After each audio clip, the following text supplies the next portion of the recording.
মেঘলা আকাশ, শিউলির গন্ধ, সবই তো আছে, শুধু তুই জেনে। 82 বছরে এই শূন্যতা জমে আছে আজও আমার বুকের নিচে।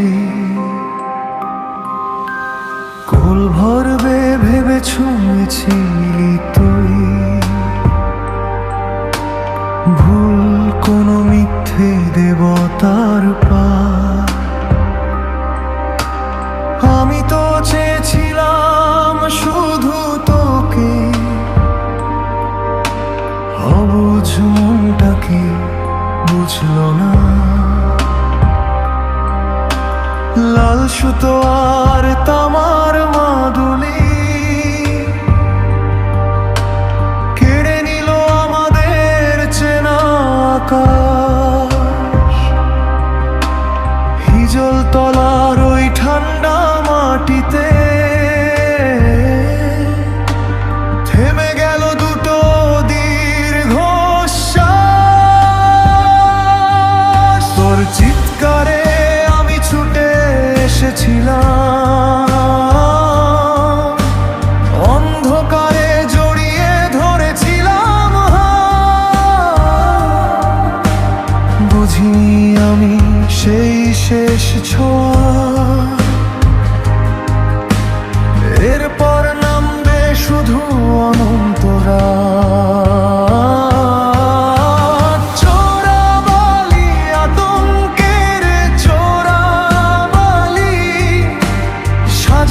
স্বপ্নগুলো করে দিল খালি, চোরাবালি আতঙ্কের চোরাবালি। অন্ধকার গিলে নিল আমাদের গলি।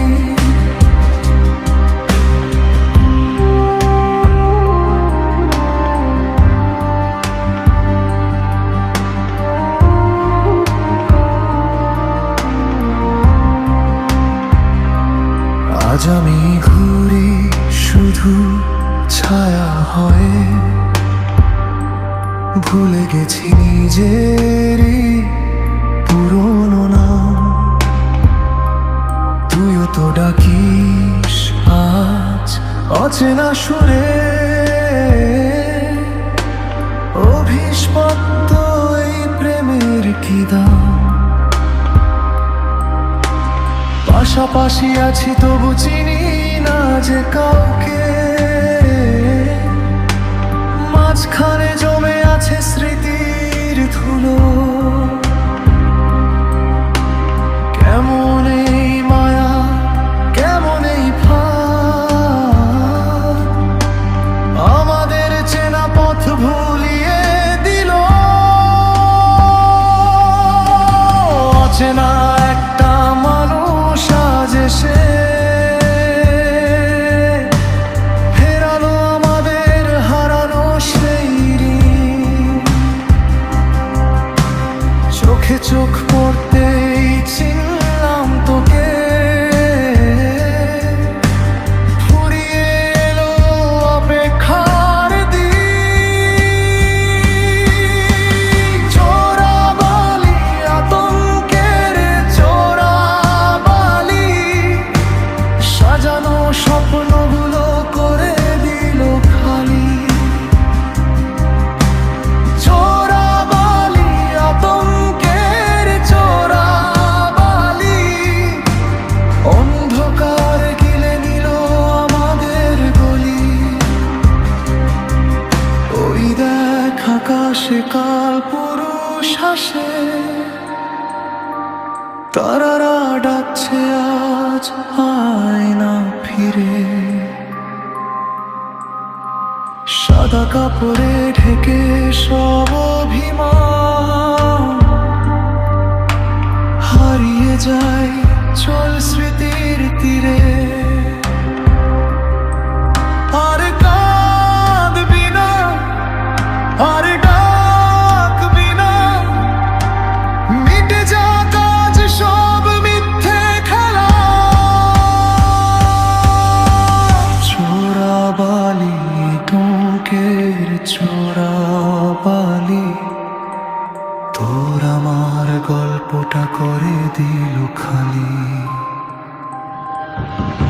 চোরাবালি আতঙ্কের চোরাবালি, শান্তিতে ঘুমো কাজ প্রেমের কলি। পথির নিচে আজ নিঃশ্বাস পড়ে, অপেক্ষা ফুরলো আজ, তুই শান্তিতে ঘুমা। তুই শুধু ভালো থাকিস আমার হয়ে। চোরাবালি ঘুমা এবার তুইও।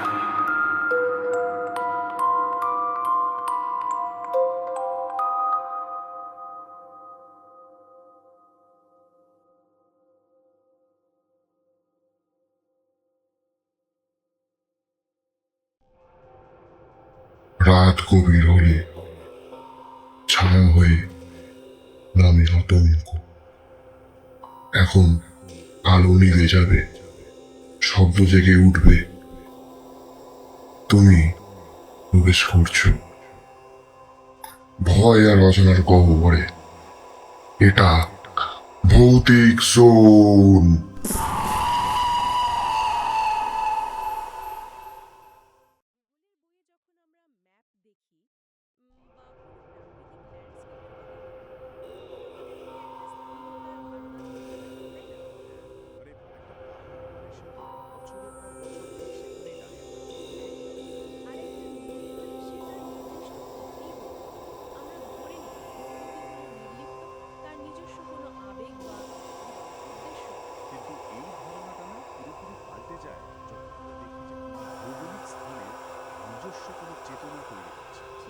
আচ্ছা ধরুন, যদি একটা সাধারণ বোঝে যাওয়া নদীর ধার হঠাৎ করে রীতিমতো খিদে পেতে শুরু করে।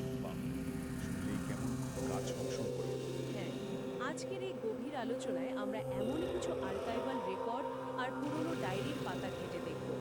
যারা লোককথা বা মনস্তত্ত্ব পছন্দ করেন তাদের জন্য আজকের এই তথ্যানুসন্ধানটা খুব ইন্টারেস্টিং হতে চলেছে। একদম। আমাদের আজকের মূল ফোকাস হল নিশিন্দাপুর গ্রামের পশ্চিম প্রান্তে থাকা কালীদহ নামের এক বিস্তীর্ণ বালির চর। হ্যাঁ, আর তাকে ঘিরে থাকা ওই চোরাবালি শীর্ষক রোমাঞ্চকর লোককথাটা আমরা বিশ্লেষণ করে দেখব কিভাবে মানুষের লোভ আর প্রতারণা একটা আস্ত ভৌগোলিক স্থানকে এক জীবন্ত ক্ষুধার্ত সত্তায় পরিণত করতে পারে। এই সোর্সগুলোর মধ্যে সবচেয়ে চমকপ্রদ হলো নিশিন্দাপুরের একটা প্রবাদটা হলো চোরাবালি নাকে ভোলে না, একবার যাকে ডাকে তাকে সে কোনো না কোনো দিন ঠিক ফিরিয়ে নেয়। এই একটা লাইনের ভেতরেই কিন্তু পুরো লোককথার মূল সুরটা বেঁধে দেওয়া হয়েছে। ঠিক। আমরা যখন ওই পুরনো ডায়েরি বা আর্কাইভাল রেকর্ডগুলো বিশ্লেষণ করি তখন পরিষ্কার বোঝা যায় যে এটা নিছক কোনো ভৌতিক আখ্যান নয়। না, মোটেই না। বরং এর শিকড় লুকিয়ে আছে ৮২ বছরের পুরনো একটা জঘন্য অপরাধের মধ্যে, একটা অসমাপ্ত তান্ত্রিক সাধনা আর বংশানুক্রমিক ট্রমা। প্রকৃতিকে তো আমরা সাধারণত নদী, জঙ্গল বা বালির চর এই রকম ক্যাটাগরিতে ফেলে দেখতে অভ্যস্ত, কিন্তু যখনই সেই বালির চর একটা ক্ষুধার্ত প্রতিশোধপরায়ণ সত্তায় পরিণত হয় তখন আমাদের চেনা যুক্তির জগৎটা পুরোপুরি ভেঙে পড়ে। আর এই যুক্তির জগৎটা কিভাবে ভাঙলো তার সূত্রপাত খোঁজার জন্য আমাদের সোজা চলে যেতে হবে ৮২ বছর আগের ওই রেকর্ডে। হ্যাঁ, ডায়েরির বর্ণনা অনুযায়ী এই পুরো ঘটনার কেন্দ্রে ছিল কালীকিঙ্কর নামের এক তান্ত্রিক। লোকটা হিমালয় থেকে ঘুরে এসেছিল আর গ্রামের জমিদার বাড়ির উত্তরে একটা পাঁচিল ঘেরা পোড়ো বাড়িতে তার আস্তানা ছিল। রেকর্ড বলছে এই কালীকিঙ্করের ক্ষমতা থাকলেও তার খিদের কিন্তু কোনো শেষ ছিল না। একদম। সে চাইতো কর্ণ পিশাচিনী সাধনা সিদ্ধ করতে। এই সাধনার পিছনে লজিকটা শুনলে আপনি অবাক হবেন, বেশ অদ্ভুত আর চরম বিধ্বংসী। আমি পড়েছি এটা। প্রাচীন তান্ত্রিক টেক্সট বা লোককথায় এই সাধনার উল্লেখ পাওয়া যায়। এটা সিদ্ধ হলে সাধকের কানের কাছে সব সময় একটা অদৃশ্য কণ্ঠস্বর ফিসফিস করে নাকি পৃথিবীর সমস্ত গুপ্ত সত্য বলে দেয়। হ্যাঁ, ভবিষ্যৎ বা গুপ্তধনের ঠিকানাও বলে দেয় বলে বিশ্বাস করা হয়। কিন্তু সোর্স ম্যাটেরিয়াল বলছে এই নির্দিষ্ট সাধনার শর্তটা ছিল রীতিমতো হাড়হিম করা। সাধারণ কোনো মন্ত্রতন্ত্রে কাজ হতো না, তাই না? না, একদম না। প্রয়োজন ছিল একটা জীবন্ত, সূচি এবং সম্পূর্ণ অনিচ্ছুক আত্মাকে বলিদানের মাধ্যমে চিরকালের জন্য বেঁধে ফেলা। মানে শিকারকে তার নিজের অজান্তেই এই বলিদানের প্রক্রিয়ায় অংশগ্রহণ করতে হবে, ভাবা যায়? ঠিক এখানেই কালিকিঙ্কর একজন নিখাত সাইকোপ্যাথিক প্রিডেটরের মতো আচরণ করে। সে টার্গেট করে গ্রামের অত্যন্ত সহজ সরল এক নারী সুহাসিনীকে। সুহাসিনী আর তার স্বামী ভুবন মাঝির তো একটা সাধারণ জীবন ছিল, কিন্তু তাদের একটা চরম সামাজিক দুর্বলতা ছিল। বিয়ের 3 বছর পরেও তাদের কোনো সন্তান হয়নি। তৎকালীন গ্রামীণ সমাজের প্রেক্ষাপটটা যদি আমরা বিশ্লেষণ করি, দেখব একজন সন্তানহীনা নারীকে সমাজ কিভাবে প্রতিনিয়ত গঞ্জনা দেয়। সুহাসিনী মানসিকভাবে ভীষণ বিপর্যস্ত ছিল। আর কালিকিঙ্কর কোনো জাদুমন্ত্র ব্যবহার করার আগে কিন্তু সুহাসিনীর এই সোশ্যাল ভালনারেবিলিটি বা সামাজিক দুর্বলতাটাকেই কাজে লাগিয়েছিল। একদম সঠিক পয়েন্ট। এখানে কালিকিঙ্করের প্রতারণার ধরনটা যদি আমরা মনস্তাত্ত্বিক দিক থেকে দেখি, এটা হলো একটা সাইকোলজিক্যাল ম্যানিপুলেশন। সে সুহাসিনীর মাতৃত্বের তীব্র আকাঙ্ক্ষাটাকে একটা হাতিয়ার হিসাবে ব্যবহার করেছিল, তাই তো? হ্যাঁ, সে সুহাসিনীকে বোঝায় যে আসন্ন অমাবস্যায় কালীদহের ধারে কিছু নিয়ম মানলে তার কোল আলো করে সন্তান আসবে। ভয়ঙ্কর সব লোককথার মূলেই কিন্তু থাকে মানুষের এই চরম অসহায়ত্বের সুযোগ নেওয়ার কৌশল। সুহাসিনী জানতই না যে সে আসলে একটা আত্মহত্যার চুক্তিতে স্বাক্ষর করতে যাচ্ছে। আর সেই চুক্তির নিয়মগুলো তো সাংঘাতিক। ডায়েরির বর্ণনা বলছে সাধনার জন্য প্রয়োজন ছিল 1 মুঠো কালো তিল, লাল সুতো আর গ্রামের মনসা মন্দিরের মূর্তি থেকে চুরি করা একটা তামার মাদুলি। মনসা হলো সাপের দেবী, মাটির দেবী। লোককথায় এই ধরনের চুরি করা পবিত্র বস্তুগুলোর একটা নেগেটিভ এনার্জি থাকে। সুহাসিনী জানতো এটা মহাপাপ, কিন্তু সন্তানের আশায় সে এই অন্ধকূপে ঝাঁপ দিতে রাজি হয়ে যায়। অমাবস্যার রাতে যখন আকাশে কালপুরুষ নক্ষত্রমণ্ডল অস্বাভাবিক উজ্জ্বল, তখন সুহাসিনী যায় সেই হিজল গাছের তলায়। তান্ত্রিক তাকে মাদুনিকা বিতে বলতেই সুহাসিনী বুঝতে পারে সে ফাঁদে পড়েছে। কারণ তখন বালির চর নরম হতে শুরু করেছে, তাকে নিচের দিকে টানতে থাকছে। আর তার চিৎকারে স্বামী ভুবন ছুটে আসে তাকে বাঁচাতে, কিন্তু সেই চোরাবালি দুজনকেই গিলে নেয়। এই জায়গাটাতেই পুরো সাধনার ব্যালেন্স বা ভারসাম্যটা নষ্ট হয়ে যায়। কারণ কালিকিঙ্করের হিসাবে ভুবনের উপস্থিতি একদমই ছিল না। 15 বছরের তপস্যা ব্যর্থ হতে দেখে কালিকিঙ্কর মরিয়া হয়ে এমন এক বিকৃত মন্ত্র পড়তে শুরু করে যার ফল হয় উল্টো। সোর্সে উল্লেখ আছে, আকাশ থেকে কালপুরুষ নক্ষত্রমণ্ডলের এক বিশাল কালো ছায়া নেমে এসে খোদ তান্ত্রিককেই বালির নিচে টেনে নেয়। তান্ত্রিক ভেবেছিল সে প্রকৃতিকে নিয়ন্ত্রণ করবে, কিন্তু প্রকৃতির নিজস্ব একটা ডিফেন্স মেকানিজম বা প্রতিরোধ ব্যবস্থা আছে, যা ওই অসময়ে করা ড্যামেজটাকে রিভার্স করতে গিয়ে একটা ভয়ঙ্কর রিঅ্যাকশন তৈরি করে। এই পুরো মেকানিজমটাকে আমরা আধুনিক প্রযুক্তির ভাষার সাথে মেলাতে পারি।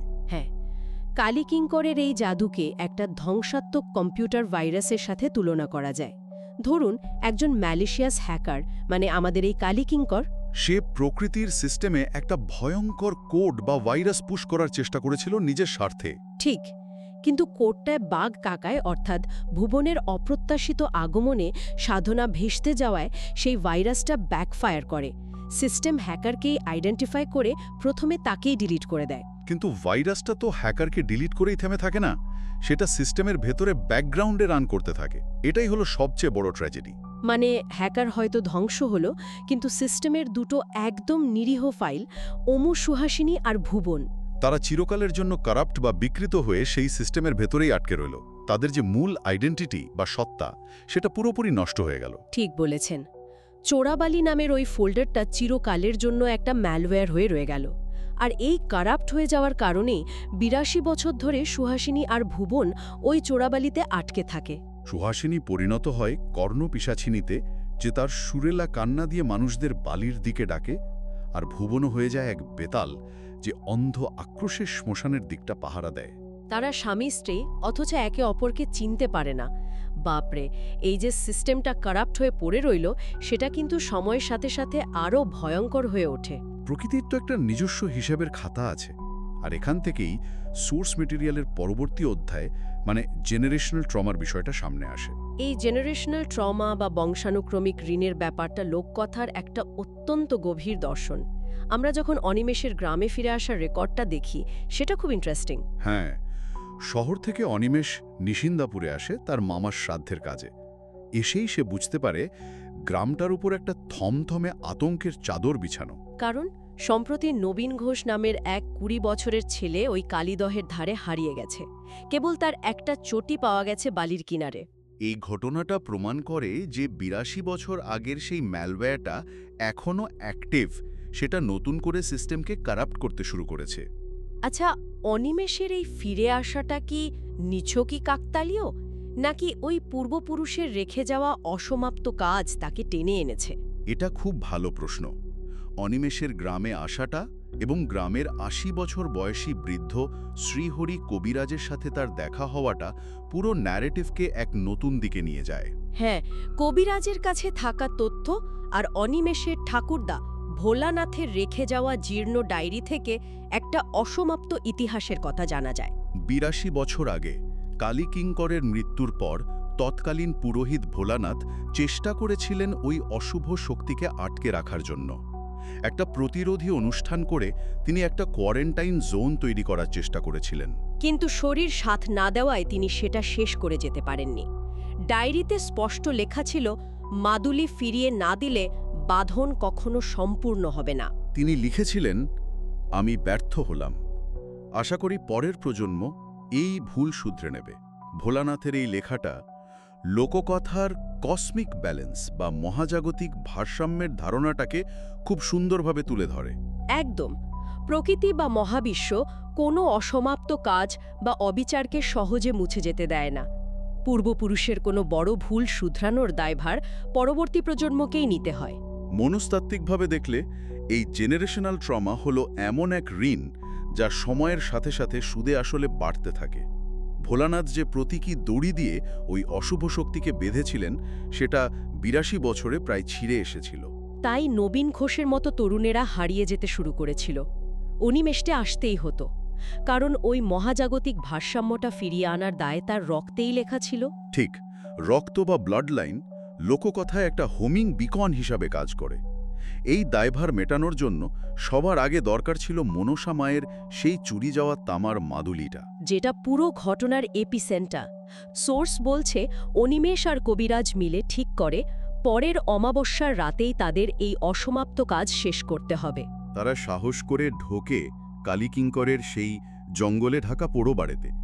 সেখানে মরচে ধরা এক লোহার সিন্দুকের ভেতর থেকে উদ্ধার হয় সেই অবিকৃত তামার মাদুলি, যা এখনো সেই লাল সুতোয় মোড়ানো। এত বছর পরেও মাদুলিটার অবিকৃত থাকাটা প্রমাণ করে যে অভিশাপটার গায়ে সময়ের কোনো আঁচড় লাগেনি। কিন্তু এরপর থেকেই তো শুরু হয় আসল সাইকোলজিক্যাল ওয়ারফেয়ার। হ্যাঁ, মাদুলি উদ্ধারের পর থেকে চোরাবালির ওই শক্তি বুঝতে পারে যে তার অস্তিত্ব বিপন্ন। তার ওই কোয়ারেন্টিন জোনটা এবার চিরকালের মতো সিল হয়ে যেতে পারে। তখন সে আর কেবল ফিজিক্যাল ওয়ার্ল্ডে সীমাবদ্ধ থাকে না, সে সরাসরি অনিমেষকে মানসিকভাবে আক্রমণ করতে শুরু করে। ডায়েরির বর্ণনায় আছে, 3 দিন ধরে অনিমেষ অডিটরি হ্যালুসিনেশনের শিকার হয়। সে শুনতে পায় কেউ তাকে ডাকছে, কখনো তার মায়ের গলায়, কখনো তার ছেলেবেলার সবচেয়ে প্রিয় বন্ধুর গলায়। পুকুরঘাটের দিক থেকে ভেসে আসছে, অনি একবার আয় তো এদিকে। বাপরে, এটা সোর্স ম্যাটেরিয়ালের সবচেয়ে ভয়ঙ্কর অংশগুলোর একটা। এটা তো কোনো সাধারণ ভূতের ভয় দেখানো নয়, এটা পুরোপুরি আইডেন্টিটি থেফট। একদম। এটাকে কিন্তু আধুনিক যুগের ফিশিং স্ক্যামের সাথে হুবহু মেলানো যায়। ফিশিং স্ক্যামে হ্যাকাররা কি করে? তারা আপনার সবচেয়ে বিশ্বস্ত কোনো সোর্স, ধরুন ব্যাংকের রূপ ধরে মেসেজ পাঠায়। খুব প্রাসঙ্গিক তুলনা। আপনি বিশ্বাস করে লিঙ্কে ক্লিক করেন আর আপনার সিকিউরিটি ফায়ারওয়াল ভেঙে যায়। এখানে কর্ণপিশাচিনীও ঠিক তাই করছে। কর্ণপিশাচিনী জানে যে অন্ধকার গলিতে দাঁড়িয়ে ভয়ঙ্কর রূপ দেখালে অনিমেষ ভয় পেয়ে পালাবে, তার ডিফেন্স মেকানিজম অ্যাক্টিভ হয়ে যাবে। তাই সে ইমোশনাল ফায়ারওয়াল ভাঙার চেষ্টা করছে। সে ব্যবহার করছে অনিমেষের সবচেয়ে নিরাপদ আর বিশ্বস্ত কণ্ঠস্বরগুলো। আক্রমণকারী ঠিক সেই জায়গাতেই আঘাত করছে যেখানে মানুষ সবচেয়ে বেশি দুর্বল থাকে। ঠিক কালীকিঙ্কর যেমন সুহাসিনীর অন্ধবিশ্বাস আর মাতৃত্বের আকাঙ্ক্ষার সাথে করেছিল। এই মনস্তাত্ত্বিক বিশ্লেষণের সবচেয়ে মর্মান্তিক দিকটা হলো সুহাসিনীর পরিণতি। হ্যাঁ, সুহাসিনী নিজে একদিন এই একই রকম মিষ্টি কথায় প্রতারিত হয়েছিল, আর মৃত্যুর পর সেই নিজেই অন্যদের প্রতারিত করার হাতিয়ারে পরিণত হয়েছে। সে তার অজান্তেই সেই একই প্রতারণার জাল বুনছে, যা একদিন তার জীবন কেড়ে নিয়েছিল। শোষিত মানুষই যে চরম ট্রমার শিকার হয়ে চক্রাকারে শোষকের ভূমিকায় অবতীর্ণ হয়, লোককথা এখানে সেই রূঢ় বাস্তবটাকেই যেন তুলে ধরছে। এই সাইকোলজিক্যাল লুপটা ভাঙার জন্যই চূড়ান্ত মোকাবেলার প্রয়োজন ছিল। আর্কাইভের শেষ অংশের বর্ণনা অনুযায়ী অমাবস্যার রাতে আকাশে কালপুরুষ জ্বলজ্বল করছে। অনিমেষ আর কবিরাজ গেছে কালীদহের ধারে, সাথে সেই মাদুলি, গঙ্গাজল, মাটির প্রদীপ আর দুটো সাদা কাপড়। হঠাৎ করেই অন্ধকার ফুঁড়ে বেরিয়ে আসে বেতাল রূপে ভুবন মাঝি। পচা কাপড়, কোটরগত চোখ, সে সরাসরি অনিমেষের দিকে তেড়ে আসে। এটা ছিল পুঞ্জীভূত আক্রোশের একটা ফিজিক্যাল ম্যানিফেস্টেশন। কিন্তু ঠিক সেই মুহূর্তে কবিরাজ চিৎকার করে অনিমেষকে বলে তাকে তার আসল নাম ধরে ডাকতে। অনিমেষ চিৎকার করে ওঠে, ভুবন, ভুবন মাঝি। আর জাদুমন্ত্রের মতো, বা বলা ভালো একটা সিস্টেম ওভাররাইড কমান্ডের মতো, বেতালটা থেমে যায়। এই নিজের আসল নাম বা ট্রু নেম শোনার মনস্তাত্ত্বিক ক্ষমতাটা নিয়ে একটু আলোচনা করা দরকার। কেন শুধু একটা নাম শোনার ফলে এত বড় একটা আক্রমণ থেমে গেল? কারণ নাম হলো একটা মানুষের অস্তিত্বের সবচেয়ে বেসিক কোড।